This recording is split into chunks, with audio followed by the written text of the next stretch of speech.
Submission on the Water Services Entities Bill. Thank you for the opportunity to comment on the Water Service Entities Bill. As you know, the Controller and Auditor General is an independent officer of Parliament. In that role, I am responsible for giving Parliament and the public assurance that public entities are operating and accounting for their financial and non-financial performance in keeping with Parliament's intentions and public expectations. I also have a keen interest in the accountability of public entities to Parliament. The challenges of the Three Waters reforms. New Zealand faces a significant infrastructure challenge with the drinking water, wastewater, and stormwater services that are currently delivered by local authorities. The bill intends to pave the way for improved, effective, and efficient management of the Three Waters service delivery and infrastructure by establishing 4 standalone water service entities. I consider well-governed water service entities that have clear accountability arrangements with good performance reporting, strong independent assurance of their performance, and are responsive to their respective communities, are all critical to the success of the reforms. This is the lens through which I have considered the bill. Summary of submission. Effective public accountability will be critical to the success of the Three Waters reforms. Currently, water services are delivered and managed by local authorities and accounted for in local authorities' long-term plans and annual reports, which are audited by the Auditor General. The bill proposes that water services will be delivered by water service entities under the bill. Water service entities are accountable in various ways, and to various extents, through annual reporting to the regional representative group, through oversight by the minister, and through new engagement practices with consumers and communities. Water service entities cannot be held to account by ratepayers like local authorities are, nor can they be held accountable by Parliament because they are not Crown entities. This makes direct accountability to the respective communities more important. I am concerned about whether these mechanisms will be sufficient, individually or collectively, to enable comprehensive and effective public scrutiny and accountability. I recommend that the committee seek further information from officials about the effectiveness of these public accountability arrangements. For water service entities to be genuinely accountable to local communities, engagement must be coherent, consistent, and integrated with the water service entities' planning and reporting requirements. However, the bill does not currently clearly link the findings from the consumer engagement stocktake with corresponding reporting requirements, such as the statement of intent. There are also some limitations in the accessibility of these mechanisms proposed for public reporting. I suggest that further consideration is given to integrating consumer and community engagement with reporting requirements in key accountability documents so that there is clarity on how the outcomes of such engagements are addressed by the water service entities. In moving responsibility for water services from local authorities to water service entities, there is a significant reduction in audit scrutiny. Currently, under Local Government Act 2002, there is independent assurance over the long-term plans. The audit provides assurance to Parliament and the public that the long-term plan is giving effect to its statutory purpose, and that is based on reasonable and supportable information. The bill proposes no equivalent requirements for water service entities' planning documents to be audited. There is also no proposed audit scrutiny of the water service entities' engagement with local communities. I consider this to be a serious diminution in accountability to the public for a critical service.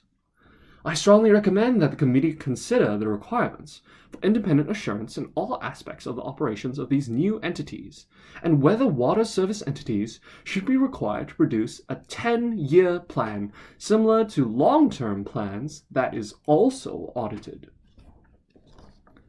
Setting of performance measures. Currently, the local government must make rules specifying performance measures in relation to the Three Waters services.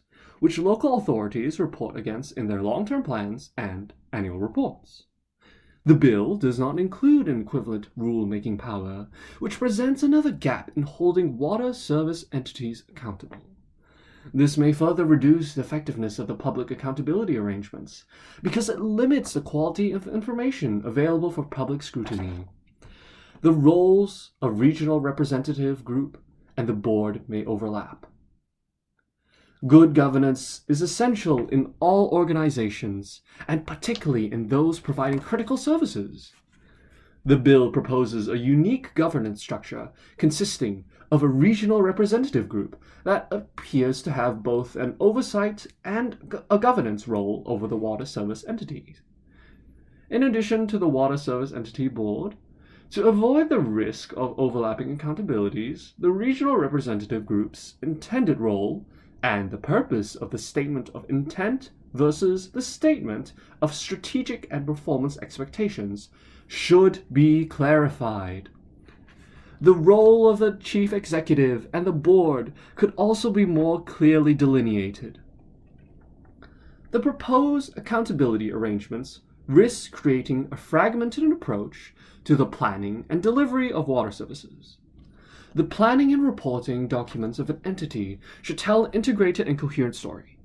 Currently, the bill provides for 9 planning and reporting documents. It is unclear how they align and support each other, given that they cover different time frames.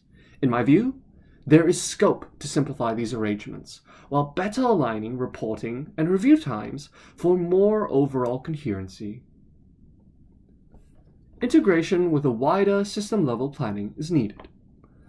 Local authorities are required to develop an infrastructure strategy that encompasses, at a minimum, assets for the 3 water services, flood protection and control works, and the provision of roads and footpaths.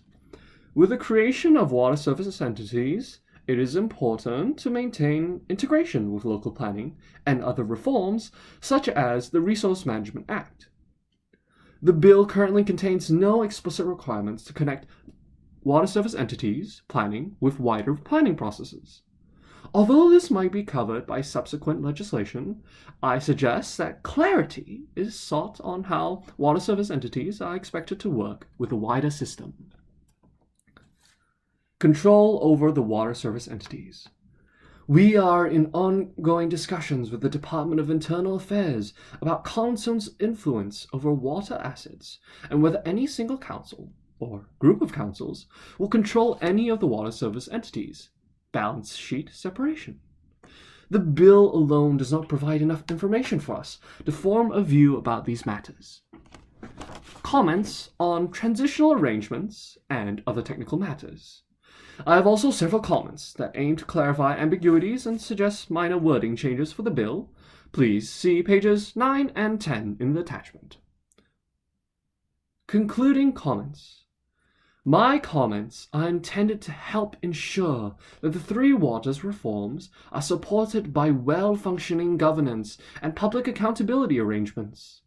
Overall, I am concerned that, as currently drafted in the bill, the accountability arrangements and potential governance weaknesses, combined with the diminution in independent assurance noted earlier, could have an adverse effect on public accountability, transparency, and organizational performance.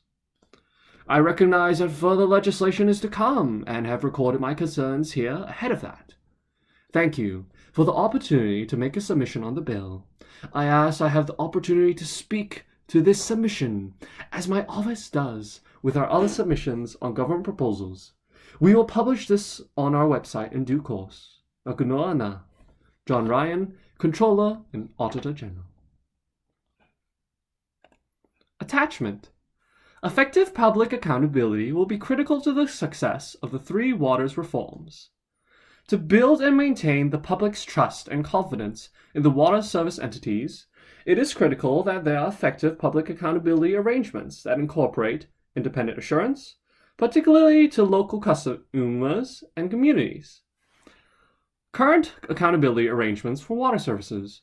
Water assets and services are currently delivered directly or indirectly and managed by local authorities. They are subject to accountability arrangements of local authorities and or local council control organizations, which include a long-term plan that covers 10 years, revised every 3 years, which incorporates a council's revenue and financing policy, financial and infrastructure strategies, financial projections, performance frameworks, and underlying information to support these asset and activity management plans. An annual plan and an annual report, including performance information. Under these arrangements, councils need to provide their communities with reliable and clear information about the matters proposed to be included in the long-term plans and the costs of these so that their community can provide feedback. As the Auditor General, I am the auditor of long-term plan consultation documents as well as of long-term plans. Over the years, councils have been improving how they engage with the communities on investing in infrastructure such as Three Waters. It is important that the communities know and understand how investment will affect the amount of rates they pay and the level of services that they will receive. As well as these formal documents, councils, specifically elected members, are also held to account more generally by ratepayers at local body elections. New accountability arrangements for water services. Under the bill, water services will be removed from the purview of Local Governance Act 2002 and the accountability to ratepayers described above. At the same time, water service entities will not be Crown entities, which means there will be no accountability back to Parliament. Members of Parliament will not be able to hold water service entities to account through normal parliamentary processes, such as an annual review. Under the bill, the water service entities are accountable in various ways and, to various extents, through annual reporting to their regional representative group, through oversight by the minister, and through new engagement practices for consumers and communities. I am concerned, as currently drafted in the bill, about whether these mechanisms are sufficient, individually or collectively, to enable comprehensive and effective public scrutiny and accountability. I recommend that the committee seek further information from officials about the effectiveness of these public accountability arrangements. Accountability to local communities. One of the objectives of a water service entity is to act in the best interests of present and future consumers and communities. Clause 11. The bill provides a set of engagement principles that guide a water service entities or water service entity chief executives' engagement with consumers and communities on the water service entity's asset management plan, funding, and pricing plan, infrastructure strategy, and consumer engagement stocktake. The water service entity chief executive must establish a consumer forum to assist with effective and meaningful consumer and community engagement. For accountability to local communities, to be effective and generally respond to community needs, this local engagement must be coherent, consistent, and integrated with the water service entity's planning and reporting requirements. Currently, the bill does not clearly link the findings from the consumer engagement stocktake with corresponding reporting requirements, such as the Statement of Strategic and Performance Expectations and the Statement of Intent. For example, I note that the Statement of Intent, Clause 145, must state how the water service entity plans to approach consumer and community engagement rather than to respond to and address concerns. Clause 204, that arise out of the consumer engagement stocktake. This arrangement risks disconnecting consumer and community engagement with a water service entity's core accountability document on its intent, making it difficult to see how concerns are genuinely addressed. How reports such as a consumer engagement stocktake, the Statement of Intent, Statement of Strategic Performance and Expectations, and the annual report are presented to consumers and communities is critical to their accessibility and understandability. Although we agree with the principles of engagement that, among other matters, require clear and appropriate communication channels for consumers, Clause 205A. The stocktake and Statement of Intent are required to be published only on the Internet. This potentially limits the reach of these documents to communities that may not be as digitally confident or connected. Furthermore, nothing is said in the bill about ensuring that the annual report also presents information about water service entity progress and performance in a clear and appropriate way to local consumers and communities, in line with the principles of engagement. In my view, there is a risk of less opportunity for communities to be effectively engaged and less able to influence planning for water services. I suggest that further consideration is given to integrating consumer and community engagement with reporting requirements in key accountability documents so that there is clarity on how the outcomes of such engagements are being responded to and addressed by the water service entity. In moving responsibility for water services from local authorities to water service entities, there is a significant reduction in audit scrutiny. In moving the responsibility for water services from local authorities to water service entities, there is a significant reduction in audit scrutiny. Currently, under the Local Government Act 2002, there is independent assurance over the long-term plan. The audit provides independent assurance to each community, parliament, and the broader public that the long-term plan gives effect to its statutory purpose and is based on reasonable and supportable information, which will be used for integrating decision-making and subsequent accountability by local authorities. The auditor in particular focuses on consultation with local communities on the important challenges and decisions that councils are faced with, the integration of long-term plan, and the infrastructure strategy and financial strategy. Whether those strategies are coherent and prudent, the reasonableness of the assumptions, and the quality of underlying information in asset and activity management plans. Under the accountability arrangements set out in the bill, clauses 157, 158, and 159, there is no requirement for the equivalent long-term planning documents, the Statement of Intent, Funding and Pricing Plan, Infrastructure Strategy, and Asset Management Plan of the water service entity to be audited. Only the annual financial statements and the Statement of Service Delivery Performance in the annual report are subject to audit. This means that there will be significantly less assurance over the information used by decision makers for planning and managing water services. The integration of these decisions with the decisions of councils, which are continuing to make infrastructure and community investment decisions, and for accountability to the public. Further, there is no proposed audit scrutiny of the water service entity's engagement with communities, in contrast to the audit of the long-term plan, where there is scrutiny of the community consultation. I consider this to be a serious diminution in accountability to the public for critical service. I strongly recommend that the committee consider the requirements for independent assurance in all aspects of the operations to these new entities. In my view, the committee could consider whether the bill should include a requirement for the water service entities to produce a 10-year plan equivalent to a long-term plan, which will be audited by the Auditor General. This could include the infrastructure strategy, the funding and pricing plan, and the consumer engagement stocktake. Setting of performance measures. Under Section 261B of the Local Government Act 2002, the Secretary for Local Government must make rules specifying performance measures in relation to certain groups of activities, including the 3 water services. The purpose of these rules is to provide standard performance measures so that the public can compare the level of service provided in relation to the group of activities by different local authorities. See Section 261A of that Act. Each council must include its performance targets for these performance measures in its long-term plan and report against them in its annual report, both of which are audited by the Auditor General. In contrast, the bill does not provide an equivalent rule-making power for mandatory water service entity performance measures. This may further reduce the effectiveness of the public accountability arrangements because it limits the quality of information available for public scrutiny. It might be that this will be provided in a subsequent bill, but it currently appears to be a further gap in the water service entity's accountability to the public.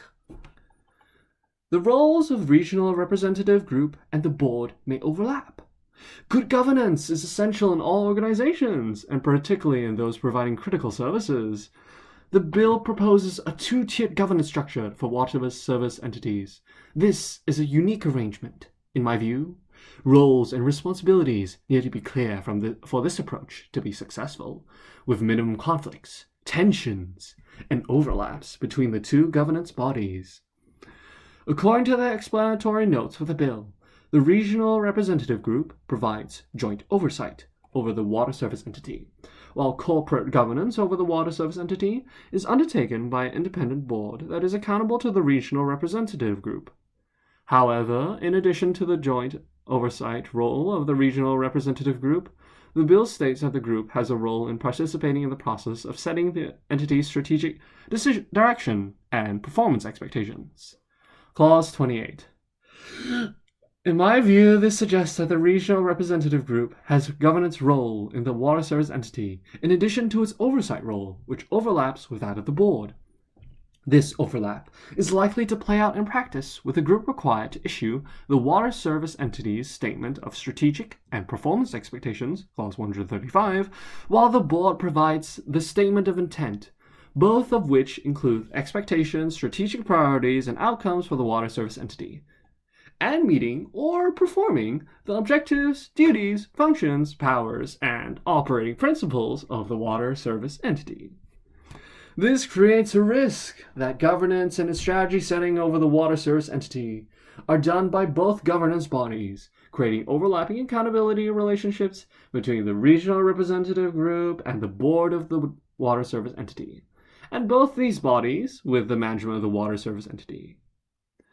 In my view, the following arrangements need to be clarified: the Regional Representatives Group's intended oversight role, and its additional governance and strategy setting role, and the purpose of the Statement of Intent, and the purpose of the Statement of Strategic and Performance Expectations. Separating the role of the water service entity's chief executive from the role of the board.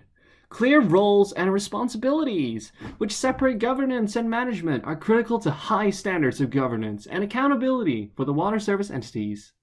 The separation between the governance role of the Water Service Entity Board and the operational role of the Chief Executive Order over the Water Service Entity is critical in avoiding the risk of the board dabbling in operational matters, leading to potential overlaps and a lack of clarity in roles, responsibilities, and lines of accountability. However, the bill makes no explicit reference to the role of the chief executive, and is unclear whether employees of the water service entity are employed by the chief executive. To avoid this risk, we would expect that the chief executive, and not the board, is the employer of the water service entity's staff. In my view, the role and responsibilities of the chief executive need to be made clear in or near Clause 119 of the bill, particularly regarding the employment relationships between the board and the chief executive and the employees of the water service entity. Section 42 of the Local Governance Act 2002 provides an example of how this is done in local government. The accountability arrangements risk creating a fragmented approach to planning and delivery of services.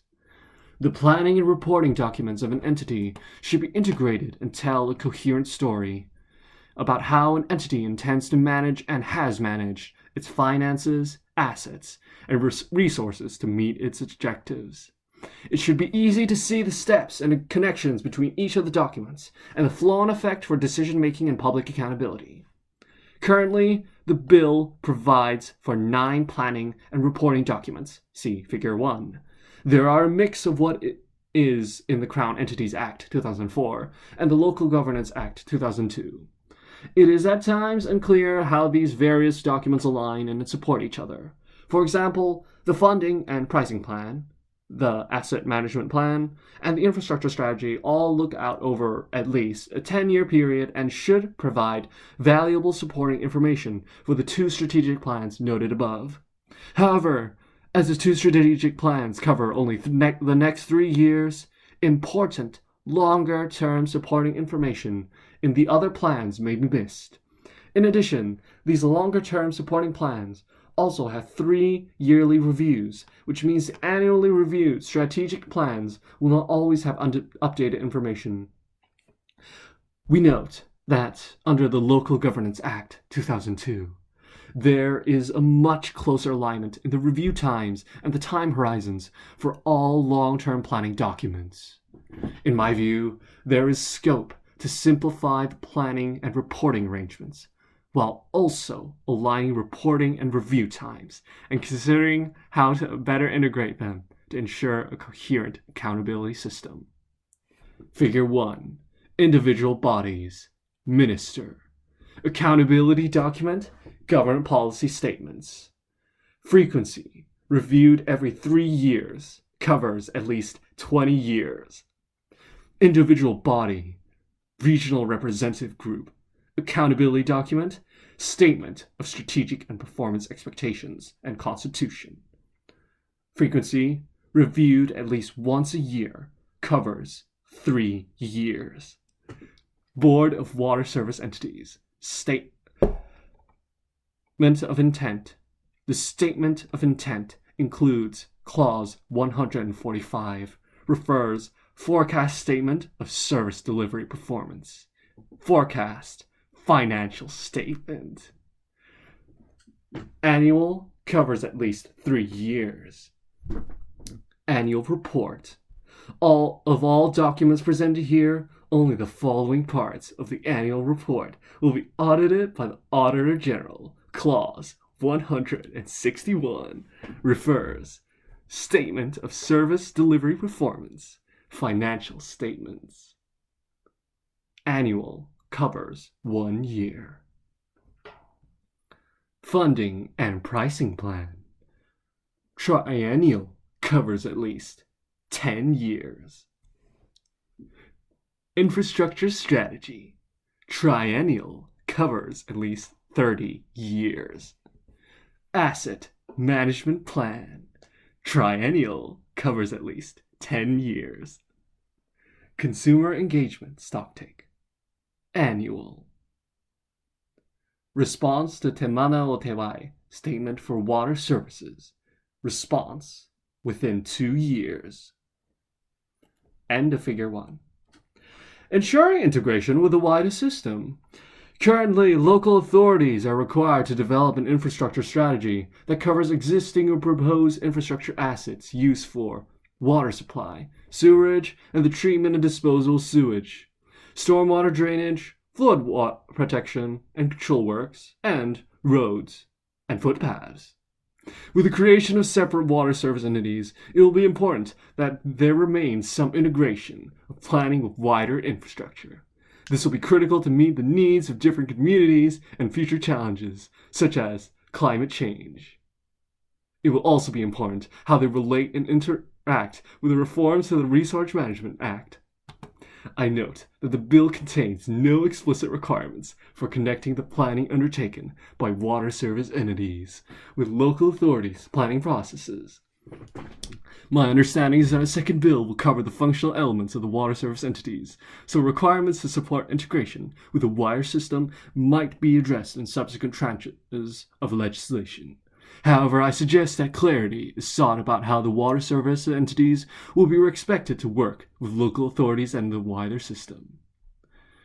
Who controls these water entities? We are in ongoing discussions with the Department of Internal Affairs about the Council's influence over water assets and whether any single council, a group of councils, will control any of the water service entities.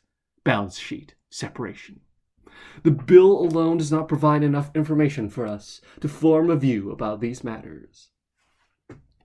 Comments on transitional arrangements and other technical matters. Financial year and timeframe for preparing the annual report.